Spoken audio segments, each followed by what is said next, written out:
উত্তপ্ত মরুভূমির আগুনে মা পাখি এবং তার বাচ্চাগুলো কঙ্কাল হয়ে গেছে। হঠাৎই দূর থেকে বাবা পাখি এসে দেখে তার বাচ্চাগুলো আর পৃথিবীতে নেই। সে চিৎকার করতে থাকে আর পাখিগুলোকে অনুসরণ করতে থাকে, যেন দুঃখে তার বুকটা ফেটে যাচ্ছে। তখনই হঠাৎই সেখান দিয়ে যাচ্ছিল আল্লাহর এক নেক বান্দা। তিনি পাখিটিকে দেখেন এবং পাখিটি তাকে খুবই আহাজারি জানায়। পাখিটিকে দেখে তার মনে খুব অনুশোচনা হয়, সে খুবই কষ্ট পায়।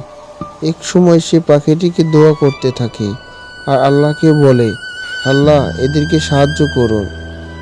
আল্লাহ তাআলার কুদরতে মরা গাছে নতুন পাতা জাগায়। পাখি এবং মা তার বাচ্চাগুলো তখনই বাসার ভিতর থেকে উঠে আসে এবং তিনি হাওয়ায় মিলিয়ে যান। বন্ধুরা, আল্লাহর এই নেক বান্দার জন্য লাইক এবং সাবস্ক্রাইব করো।